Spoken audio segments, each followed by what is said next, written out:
acima da mediocridade nas emoções.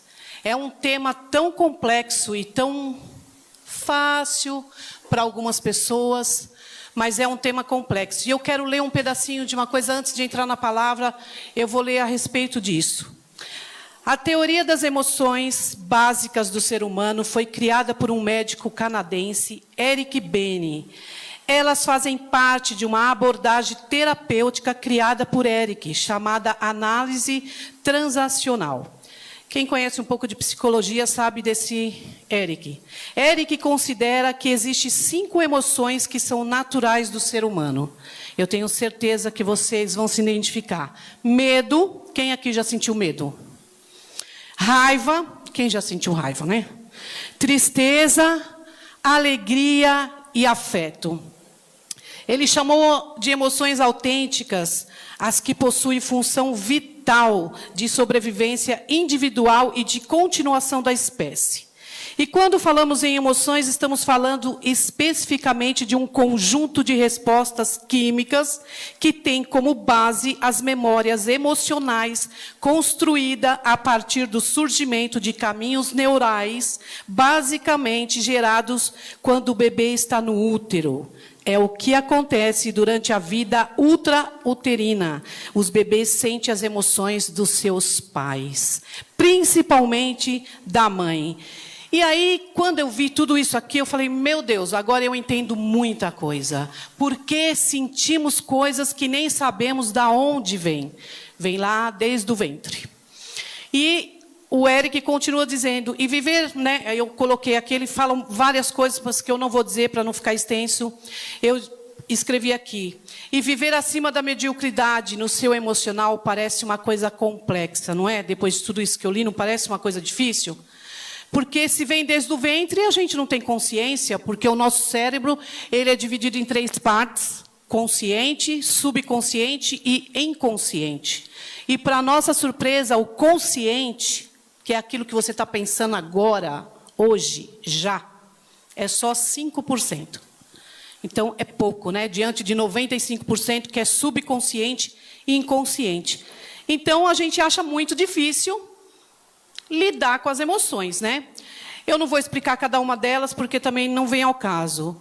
Mas, dentro dessa introdução aqui, toda que eu li, eu devo dizer que a maioria de nós vivemos abaixo da média nas nossas emoções. Mas eu tenho uma boa notícia. Nós vivemos abaixo da média, eu tenho certeza que em muitas ocasiões você vai se identificar de viver abaixo da média. Mas a Bíblia nos ensina, e glória a Deus por isso. Abre a sua Bíblia em Gênesis 41. Quanta coisa, né, das nossas emoções? É muita coisa. Mas nós vamos sair daqui hoje acima da média. Amém? Vamos sair acima da média em nossas emoções e deixar Deus cumprir tudo que Ele tem para nós. No capítulo 41, versículo 40, diz assim: você terá o comando do meu palácio, e todo o meu povo se sujeitará às suas ordens. Somente em relação ao trono serei maior do que você. E o faraó prosseguiu: entrego a você agora o comando de toda a terra do Egito. Oh, glória! Que maravilha! Quem sabe de quem nós estamos falando? Todo mundo sabe, né? José. Gente, a gente lê esse versículo e fala, meu Deus, que maravilhoso. Ele chegou, governador do Egito. Mas nós vamos dar uma passeada na vida de José, que eu tenho certeza que muita gente aqui conhece. Mas foi o que Deus ministrou no meu coração a respeito de emoções. José passou por todas as emoções ao mesmo tempo. Um conflito de emoções, como a gente passa por muitas ocasiões na vida, né? Quando você perde uma pessoa, quando você perde algo que você desejava muito, quando você ganha alguma coisa que você queria muito, tudo isso são manifestos das nossas emoções. E José não foi diferente, né? Ele tinha tudo para viver abaixo da mediocridade. Ele tinha tudo e mais um pouco, porque eu tenho certeza que aqui nesse lugar, né, e todas as pessoas que eu conheço, ninguém passou pelo que José passou. Ninguém. Ele foi jogado no poço pelos seus irmãos, que tinham ciúmes dele. Foi jogado no poço, tramaram a morte dele, e ele ouviu tudo. Depois venderam ele para os ismaelitas. Depois ele chegou numa terra estranha que não conhecia ninguém, não tinha ninguém por ele, não tinha pai, não tinha mãe, não tinha irmão, não tinha tia, tio. Ele foi vendido para o comandante da guarda de Faraó, que foi Potifar. E tudo isso, eu imagino a cabeça de José como estava, porque eu imagino que todas essas emoções, raiva, medo, tristeza, tudo estava ali, junto. Porque da mesma hora que ele tinha raiva dos seus irmãos, porque eu teria muita, e tenho certeza que todo mundo aqui, se os irmãos tramassem e fizesse isso, ia ter muita raiva dos irmãos, ia querer matar os irmãos também. José tinha esse sentimento, mas ao mesmo tempo ele também tinha o sentimento de amor pelos irmãos. Porque José tinha amor, porque ele já sabia que os irmãos eram contra ele, porque tinham ciúmes, porque tinha inveja, e ele assim mesmo atendeu o pedido do pai de ir lá servir os irmãos no campo, onde os irmãos estavam trabalhando. E se perdeu, e o homem ensinou o caminho, e ele foi, ele insistiu. Porque existia amor, existia afeto, carinho. E ele não imaginava aquilo. Então eu imagino que quando aconteceu tudo isso com ele, ali naquela terra estranha, todos esses sentimentos estavam muito aflorados na pele de José.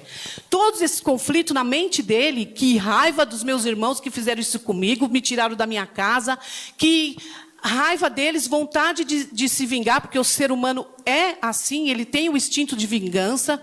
E, ao mesmo tempo, a tristeza, porque era família, era irmão, e como assim? Mas José, sabe, eu costumava, quando eu era pequena, eu ouvia muito essa frase, que eu tenho certeza que alguns aqui lembram: levanta, sacode a poeira e dá a volta por cima. Foi o que José fez. Ele não ficou chorando, choramingando e amargurando aquilo no seu espírito, na sua alma. Ele não ficou, porque ele tinha um objetivo. Ele tinha um sonho que Deus tinha dado. E Deus não tinha falado para ele: olha, você vai ser governador do Egito. Não falou. Deus deu um sonho e ele sabia que Deus tinha falado com ele, tinha dado aquele sonho, mas ele não sabia o que era. E ele tinha aquele objetivo.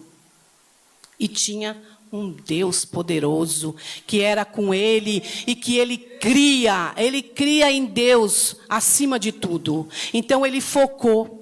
Para que a gente viva acima da média, é necessário que você tenha um objetivo e que você tenha um foco. Porque se você não tiver foco nesse objetivo, você não consegue chegar nele. Porque eu já me perguntei muitas e muitas vezes, desde a minha conversão até aqui, algumas vezes lá atrás eu perguntava: Deus, por que fulano morreu e Deus não cumpriu a promessa na vida dele? Por que fulana aconteceu isso e Deus não fez na vida dela? Eu sempre perguntava isso e tenho certeza que muita gente aqui já perguntou. Eu tenho certeza porque são questões que o ser humano faria, qualquer ser humano.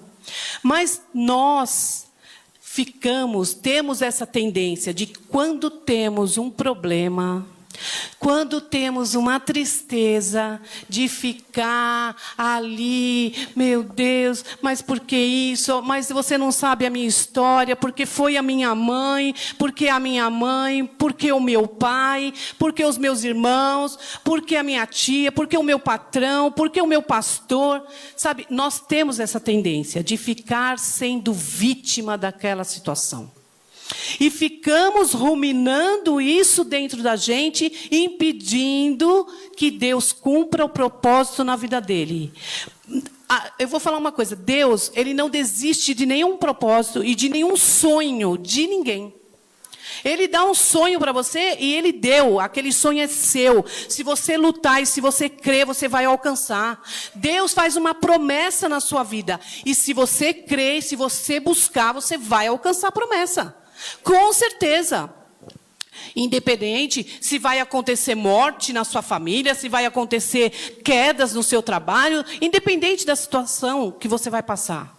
Se você crer, se você não ficar usando os seus sentimentos, as suas tristezas, as suas amarguras, as suas coisas como muleta, para ficar ali estagnado, parado, sem andar, você vai alcançar. Se você não fizer isso e usar isso como alavanca para a sua promessa, com certeza você vai chegar nela.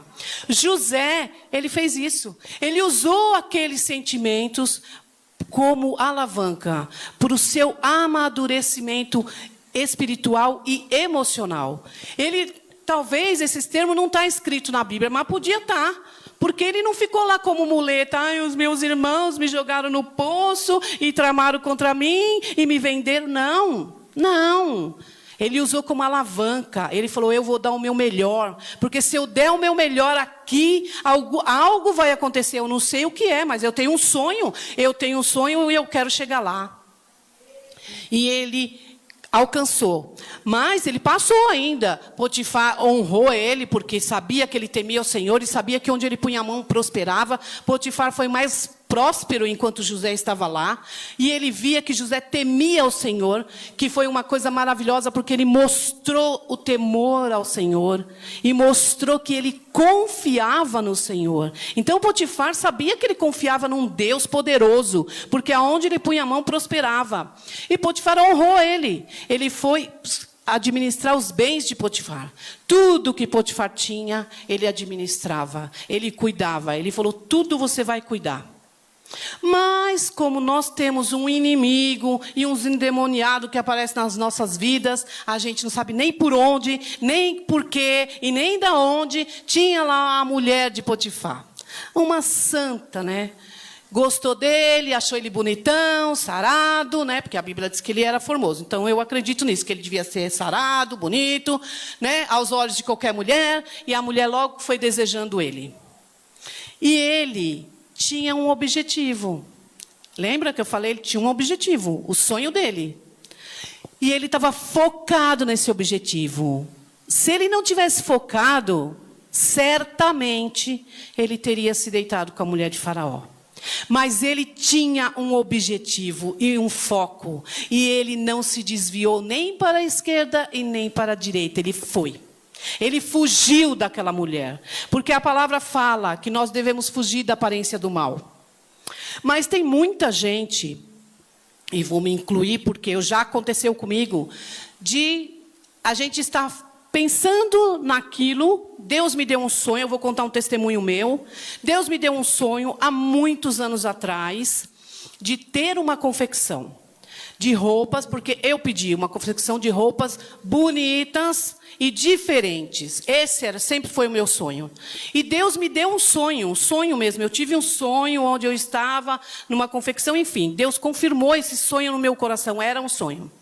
Só que as circunstâncias da vida, assim como José, não foi diferente na minha vida, foram muitas coisas que me impediam de chegar nesse sonho, de ter uma máquina boa, de ter um curso legal, enfim, de aperfeiçoar aquilo que Deus já tinha me dado, porque eu tinha o dom. Eu sempre gostei de costurar, eu sempre gostei de fazer roupa. Quando eu tinha tipo uns 8, 9 anos, eu cortava as minhas calças, eu fazia barra, eu trocava zíper, eu já fazia essas coisas, né? Na máquina de costura da minha tia. E foi passando os anos, e aquele desejo, aquela vontade, aquele sonho, e Deus depois confirmou. Quando eu me converti, eu orava muito, eu falava, Deus, eu tenho esse sonho, e Deus me confirmou. Eu falei, amém, eu vou seguir nesse sonho. Só que as coisas vão acontecendo ao seu redor, e você vai se desviando. E eu estava passando por um período muito difícil na minha vida, numa situação, e eu falei, Deus, eu queria uma válvula de escape.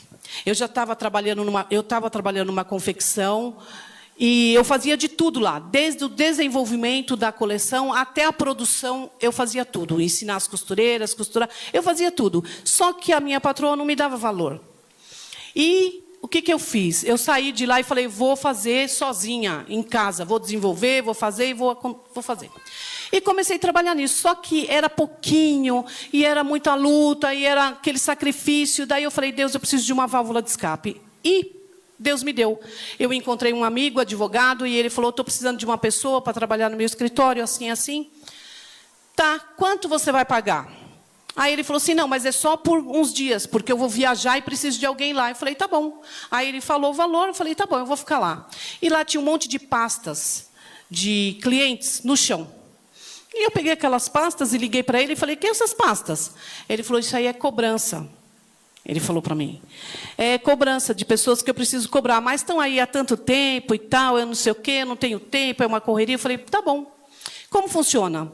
Ele falou assim, você cobra, liga para a pessoa, faz uma negociação e você pode corrigir, né, o valor e colocar o valor do jurídico, que é o nosso valor. Então, o teto é 20%. Se você fizer 20% e a pessoa concordar, ela vai pagar parcelar, não sei o quê, então 10% é do escritório e 10% é seu. Se você fazer um desconto e cobrar 15%, 10% é do escritório, 5% é seu. Se você cobrar 10%, você não ganha nada, você só vai ter o trabalho. Tá bom, as duas últimas eu não computei, eu só computei a primeira, 20%, é o que eu vou fazer. Peguei as pastas e comecei a ligar, e ele viajando. Eu comecei a ligar e começou uma rotatividade naquele escritório. Ele voltou e ele falou, não, você não vai embora. E eu fiquei lá, trabalhando, cobrando, e as pessoas fizeram acordo, começou a entrar muito dinheiro no escritório, que era um escritório desse tamanho, ficou um escritório grande. Porque começou todo mundo gostar e fazer, e eu comecei a ganhar muito dinheiro. Ganhar bem. Né? E aí fui para uma outra empresa com ele, e de lá eu fui para um outro lugar. Ele me largou, na verdade, né? A gente foi para uma empresa junto, e de lá ele não estava satisfeito e ele foi embora. Eu falei, e eu? Ele falou assim, você se vira, arruma outra coisa para você, porque a outra advogada que vai ficar com essas pastas não quer ninguém lá. Eu falei, tá bom, mas eu servi ao Senhor. Eu falei, Deus, e agora? O que eu vou fazer? Como eu vou pagar minhas contas? Porque agora já, né? Eu estou bem. Aí eu fiquei chateada, angustiada, na verdade, naquele dia. Isso era uma terça-feira, e eu fiquei naquele lugar até na sexta. E aí, sexta-feira, entra uma mulher bonita, assim, ela chegou para mim e falou assim, você é a Roseli? Falei, sou. Ela falou, eu vim aqui para buscar as pastas e para levar suas coisas lá para o escritório. Aí eu olhei e falei, como assim? Ela falou assim, você vai trabalhar lá. Aí eu fiquei quieta, dei uma de João sem braço. Falei assim, ele falou que não era para ir, mas a mulher está me chamando. Ela levou as pastas, levou o arquivo, levou tudo. Ela falou, segunda-feira eu te espero lá. Na segunda-feira, quando eu cheguei lá, gente, parece piada o que eu vou falar. Tinha uma sala para mim, uma mesa linda. O meu computador já estava instalado, porque ela tinha levado. Uma rosa em cima da mesa, escrito, seja bem-vinda. Gente, aí eu falei assim, Deus, eu só fiz uma pergunta para o Senhor, o que eu ia fazer.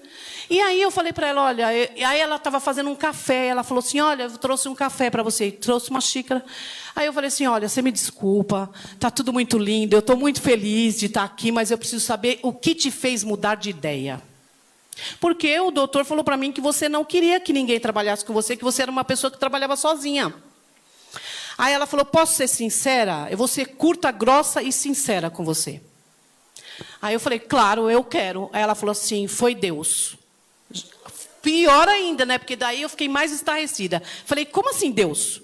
Ela falou assim, então, eu fui num culto e a pastora estava lá e ela veio orar por mim e ela falou, sabe aquela promessa que eu tenho na sua vida de prosperidade? Vem através de uma pessoa que você rejeitou. Volta lá e busca ela. Aí eu falei, glória a Deus, Senhor, o Senhor é maravilhoso. Falei, meu Deus. E eu fiquei olhando para ela e eu falei, de quanto tempo você é crente? Porque até então eu não sabia nem que ela era crente. Ela falou, eu sou pastora. Eu falei, meu Deus. Eu falei, glória a Deus, eu também sou cristã. Aí conversamos, tal. Ela é uma pastora, ela já esteve na nossa igreja, a doutora Eusenir, ela é advogada, e ela já esteve, inclusive, no nosso ministério. Só que ela estava meio afastada, não da igreja, ela ia, mas ela não estava mais assim, como pastora. Ela não queria, porque ela tinha ficado viúva e ela estava numa depressão. E mal sabia nós, eu e ela, né, que Deus tinha um propósito, porque eu costumo falar para as pessoas que eu converso que Deus ele não une pessoas, ele une propósitos. E ele nos uniu com um propósito de cura, tanto para a vida dela como para a minha. E ela foi curada nas emoções, tanto que ela construiu outra família, era um sonho dela ter uma família, e ela tinha ficado viúva, e ela tinha perdido as esperanças, e ela se casou, e ela tem uma filha, ela já tinha uma, especial. E ela falou, meu sonho é ter uma família e ter uma filha, um filho, outro. E eu acho que isso nunca vai acontecer, enfim. E durante todo o nosso tempo juntas, ela foi curada em suas emoções. E ela constituiu uma família. Novamente. E ela está super feliz hoje, e se ela estiver assistindo, eu tenho certeza que ela vai se lembrar de cada palavra. Então, Deus une propósito. Eu falei, nossa, aí fiquei trabalhando com ela, e a gente ganhou, e ficamos um tempo naquele escritório, depois mudamos para um maior, mais bonito, e ficamos lá. Mas chegou um dia, 8 anos de escritório, quase 9. Os nossos maiores clientes saíram, porque o país estava em crise e eles venderam a parte que fazia a locação e que nós fazíamos o jurídico. E num dia eu ganhava aqui e no outro eu não ganhava nada. Foi assim como um desespero. Eu chorei 3 dias desesperada, porque eu ganhava muito bem. Quem me conhece, eu já estava na Mais, né? Eu fui tão próspera que em 3 anos eu troquei 3 carros. Um melhor do que o outro. E eu falava assim, meu Deus, aí eu olhava, eu pensava em tudo. E eu chorei desesperadamente. Mas Deus, 3 dias, eu falei, Senhor, eu preciso, independente do que as pessoas falem e pensem a meu respeito, eu quero que o Senhor fale comigo. E Deus falou, esse não é o sonho que eu tenho para você. O seu sonho, você orou lá atrás. E é isso que eu tenho para você. E isso desvirtuou dos meus planos para a sua vida.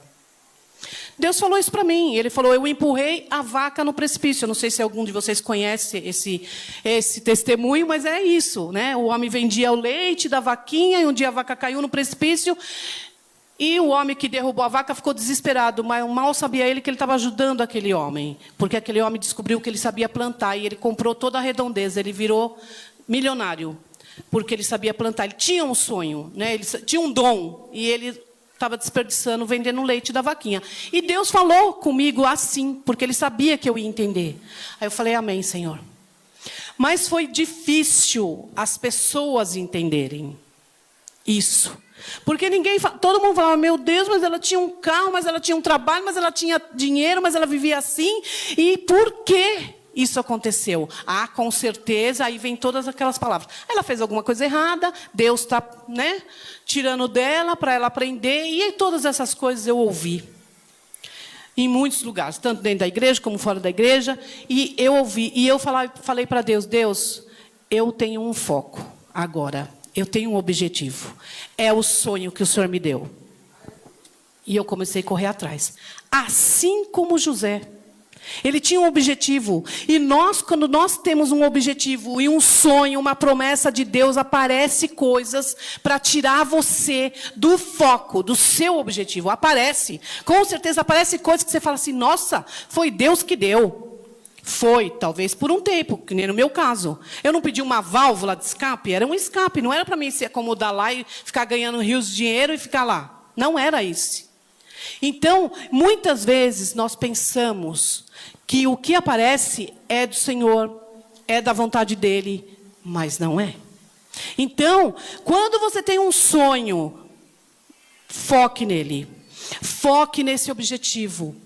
Não saia nem para um lado e nem para o outro. Como José, ele não foi nem para um lado nem para o outro. E ele também não ficou ruminando, sabe? Aquilo na mente dele. Ah, mas os meus irmãos, mas cadê a minha família? Você acha que José não sentiu falta da família dele? Do pai que amava tanto ele? Não sentiu falta? Ele sentiu.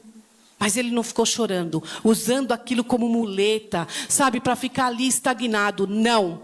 E como ele foi parar na prisão, como a Kari deu um spoiler aqui da palavra, ele fez um network dentro da prisão, fez amigos, fez os contatos dele lá.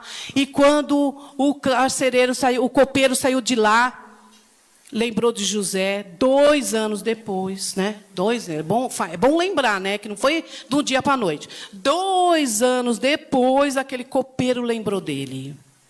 Mas chegou a hora dele. Ele lembrou. E falou, e ele chegou diante de Faraó, e ele já estava diante do sonho dele, e mal sabia ele que ele estava diante do centro da promessa dele. Era o centro da promessa e ele nem sabia. E quando Deus falou, quando Faraó deu para ele o controle de toda a terra do Egito, porque quando ele foi interpretar o sonho de Faraó, Deus já deu a estratégia.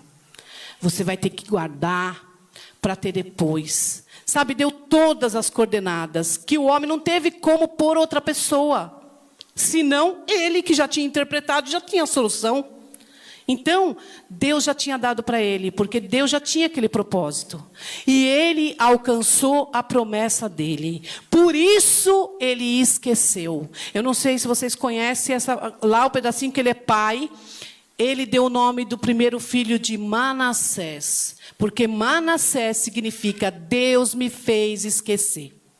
Por isso, por ele não ter ficado ruminando o passado, em cima das dores dele, em cima das lutas que ele passou, da dor, da tristeza, da angústia, ele alcançou a promessa e Deus fez ele esquecer daquela dor.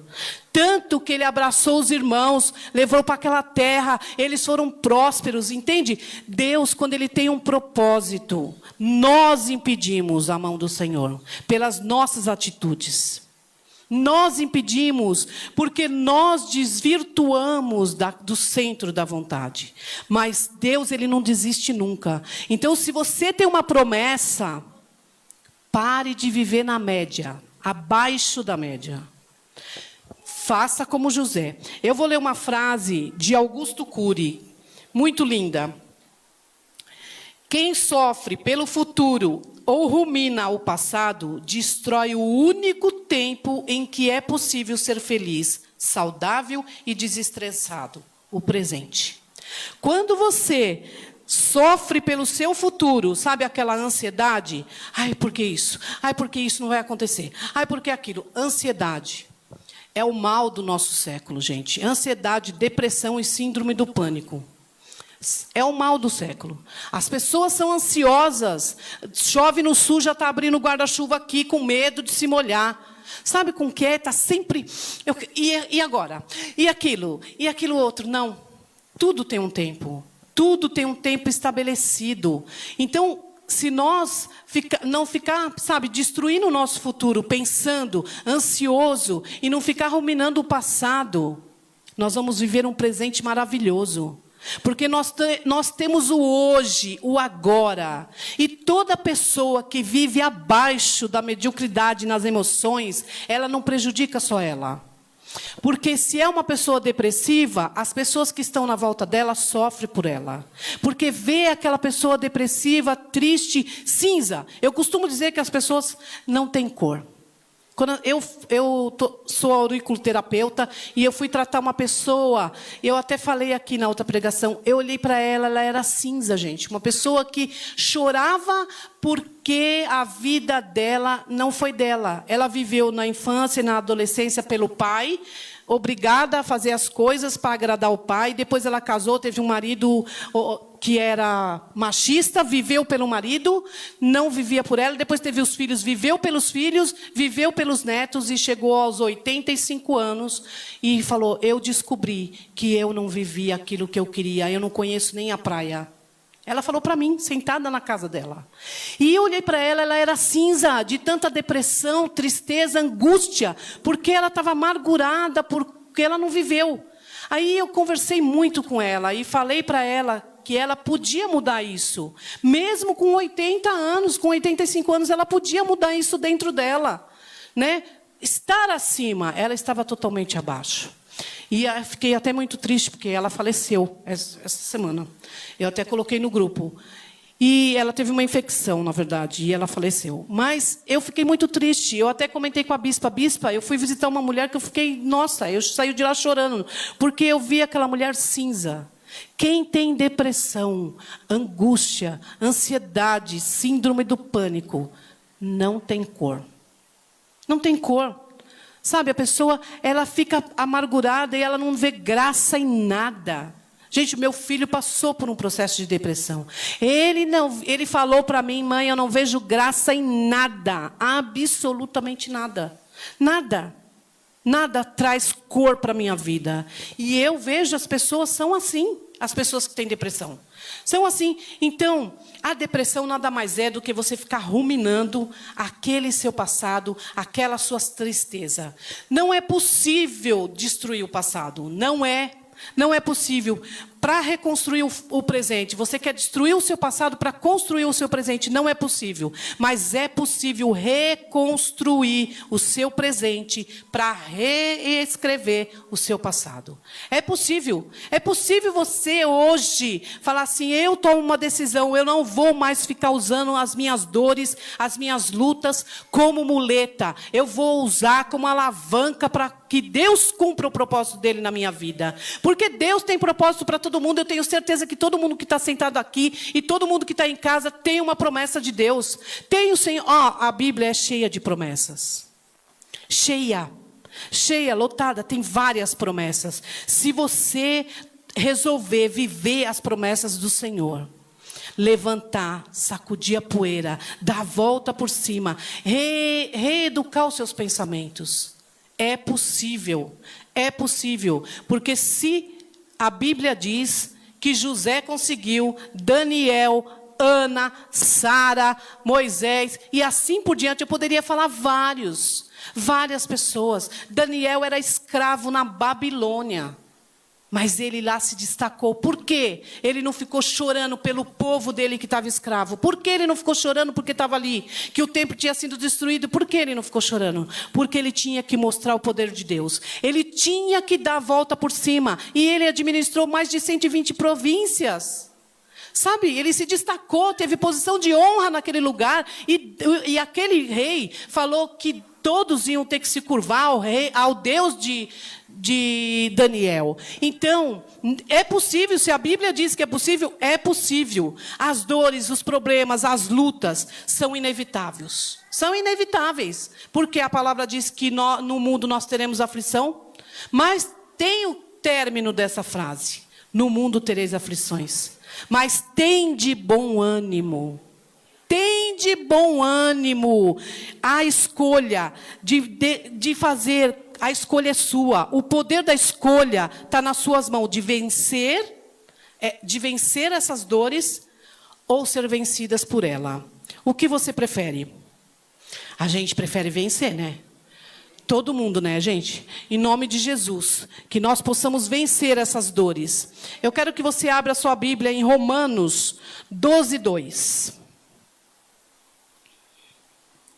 Eu já estou terminando. Romanos 12:2 diz assim: não se amoldem ao padrão deste mundo, mas transformai-vos pela renovação da vossa mente, para que sejais capazes de experimentar e comprovar a boa, agradável e perfeita vontade de Deus.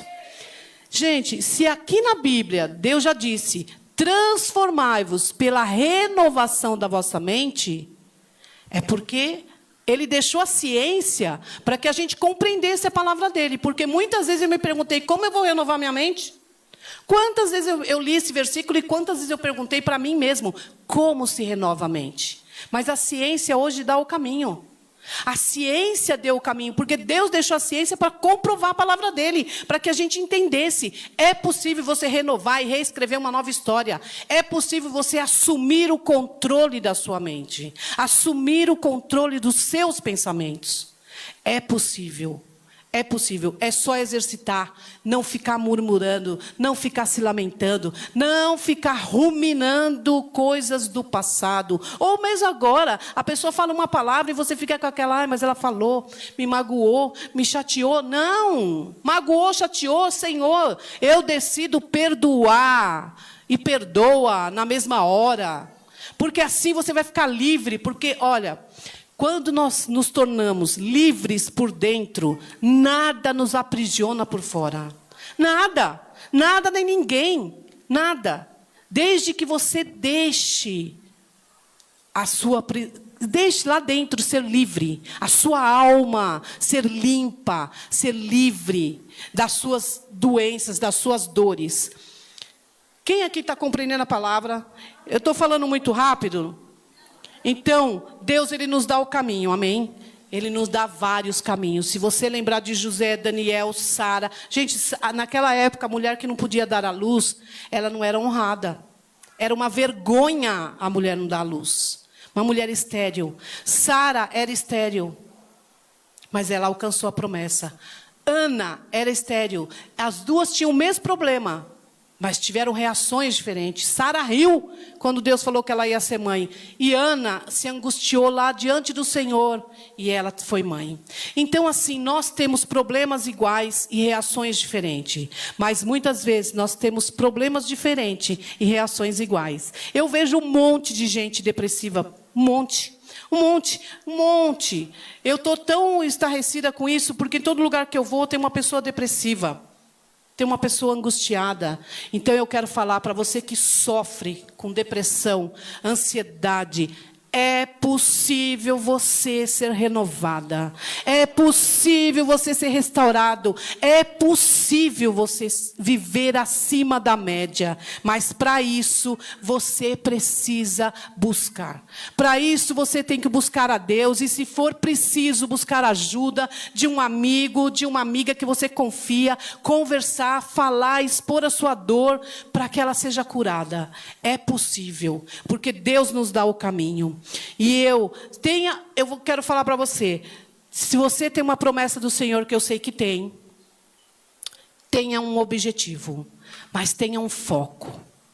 Tenha um foco, e tudo que aparecer diante de você, que você vê que vai te tirar do centro da vontade do Senhor, ora, Senhor, é para mim isso, porque o prato de lentilha oferecido para Esaú, se ele tivesse orado, Deus não ia deixar ele comer. Ele ia ficar uns minutos a mais com fome, mas ele ia ter a bênção dele. Amém? Então, não deixe que os pratos de lentilha, que os caminhos, atalhos do Senhor te tirem do foco do propósito de Deus. Deus tem um propósito para cada um. E cabe a nós alcançarmos esse propósito. Cabe a nós o caminho. Deus, ele mostra aqui. Eu sou com você hoje, amanhã e eternamente. O seu objetivo está lá. A sua promessa está lá. E ele vai te caminhando junto com você, mas ele não obriga você. Ele não vai te obrigar a deixar as suas dores. Ele não vai te obrigar. Ele está dando o caminho. Cabe a você buscar. Cabe a você buscar a cura. Amém? Então eu vou ler uma frase para nós encerrarmos e orar. A sabedoria de um homem não está em não errar, chorar, se angustiar ou se fragilizar, mas em usar o seu sofrimento como alicerce da sua maturidade emocional. Augusto Cury. Gente, usa tudo isso, todo o seu sofrimento, as suas dores, como alicerce para a sua maturidade emocional, para que você esteja acima da média, para que nós estejamos acima da mediocridade. Amém? Vamos nos colocar de pé e vamos orar sobre essa palavra.